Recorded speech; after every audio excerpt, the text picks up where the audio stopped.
Շարունակում ենք տրամպիզմի տնտեսական գլոբալիզմի թեման վայրվերումները ու ազդեցությունը մեր տեսության վրա 2020 Հիմա ասենք ամերիկյան շատ ավտոմեքենաշինական կամպանիաներ կամ ուրիշ կամպանիաներ շատ պարեստամասեր ստանում են Մեքսիկայից, Կանադայից, Եվրոպայից կարող է, նույնիսկ Չինաստանից, ասենք շատ բաներ կարող է ստանում են, որ այնտեղ արտադրություն են տալիս։ Հետևաբար եթե դու դնում ես, ասենք, տարիֆներ, այդ պայստամասերներ են, չէ՞ արդեն թանկարժան։ Հետևաբար այդ շղթայական ռեակցիա։ Շղթայական ռեակցիա, естественно, ամերիկյան ապրանքների արտադրությունները ինքը իր հերթին է թանկանալու։ Ու անկանավարելի է։ Հետևաբար անհասկանալի է միջև վերջ, թե ամերիկյան արտադրությունը, եթե հիմա Տրամփ ուզում է հզորացնել տնտեսությունը, արդյունաբերությունը, այդ արդյունաբերությունը կարող է հզորանա իր այդ տեսակի գնային հարաբերությամբ, որովհետև եթե այդ ապրանքի գները այդքան բարձր լինեն, դա դժվար է վաճառել։ Ներքին շուկայում հələ այդքան չէ ինչքան արտաքին, որտեղ արտաքին շուկայում մեծ Չինաստան կա։ Բացի Չինաստան, Կորեա կա, Չինաստան կա, Ճապոնիա կա վերջի Հնդկաստան կա, Բրազիլիա, Եվրոպա կա վերջի, Եվրոպայում մեկ քիչ ապրանքներ չկան, ասենք Իտալիա, Արևելյան Եվրոպան մաչելի արտադրում է։ Օրինակ Լեհաստանը գերմանական լիցենզիաները շատ բաներ ունի, գերմանական բողոքի ապրանքներ արտադրում, օրինակ ավտոմեքենաշինության մեջ։ Չեխերը ակեն արտադրում գերմանական։ Մի խոսքով ինչ եմ ասում։ Ես չեմ կարծում, որ իհարկե այնտեղ պետք է, նո ասես ասենք, հիմարների հավաքածու չեն, երևի ինչ-որ հաշվարկներ են, բայց ամեն դեպքում հարցեր է ցակում, այն պրակտիկան ավելի բարդ է։ Դա հարցեր է առաջացնում ու կասկածներ, թե դա ինչով կվերջանա։ Ամենայն դեպս խնդիր ունի ամերիկյան պետքարտուղի, տեսնենք դա ոնց կլինի։ Ուղղակի Չինաստանը իհարկե այդ բարակամ շատ ոչ կտուժի։ Ահագին կտուժի, որովհետև Չինաստանի համար ամերիկան ամենահարուստ շուկաներից մեկն է։ Դրա հիման վրա Չինաստանը ոչ միայն ամերիկյան ինվեստիցիաները բարձրացավ, այլ ամերիկյան շուկայում իր ապրանքը վաճառելով Չինաստանը զարգացավ։ Պատկերացրեք, եթե Եվրոպան սահմանափակի հանգարց Չինաստանին, Չինաստանը չունենա նորմալ վաճառք, թեկուզ կրկնակի անգամ չինական ապրանքի ծավալը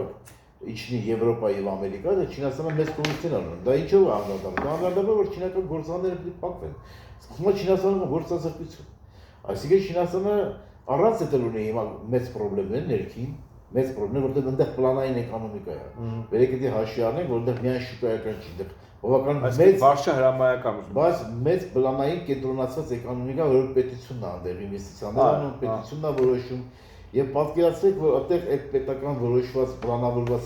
շատ պրոյեկտներ շատ անտեղին են, ասենց ասեմ։ Լավ, ասենց ասեմ։ Նույնիսկ շինարարության մեջ իրանք 56 տրիլիոն դոլար, մոտ 52 տրիլիոն դոլար ինվեստիցիաներ ունեն անած, որի կեսը տրիլիոն, այո, անիմաստ է, այո,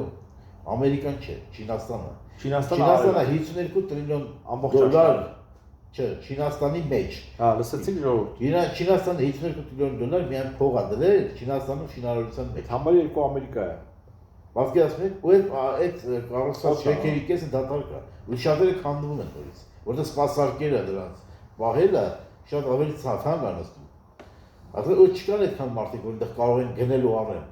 Չինական մենակ 3 հատ հզոր դեվելոպերական կոմպանիաներ, որոնք շինարարության մեջ ինվեստիցիաներ են ու շինարարություն անում, մեծ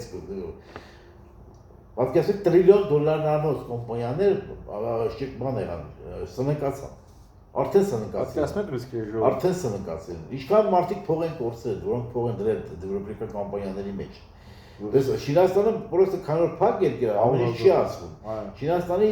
տնտեսական քաղաքականությունը սովետականի շատ նման է։ Իրանք գաղտնի են շատ բաներ անում։ Իրանք ստատիստիկա նույնիսկ հրամայել են փակել։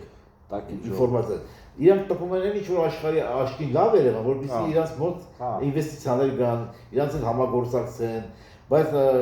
Չինաստանի մեջ շատ ոչ խնդիրներ կա։ Հիշեցնենք, որ Ամերիկա-Չինաստան մինուս 250 միլիարդ է մոտավորապես Ամերիկա առողջարարությունը Չինաստան, այսինքն 250 միլիարդ ստանում է Չինաստանը, այսինքն արտահանում ներկրում։ Հիմա հեսա ռիսկի տակ է։ Հիմա կարճ կարանք ասենք այդ Հայաստանի վրա։ Քանի որ Ամերիկան ու Չինաստանը հիմնական այսօր կոնկուրենտներն են, մրցակիցներ են աշխարհի մակարդակով, որպես տնտեսություններ։ Իհարկե, այստեղ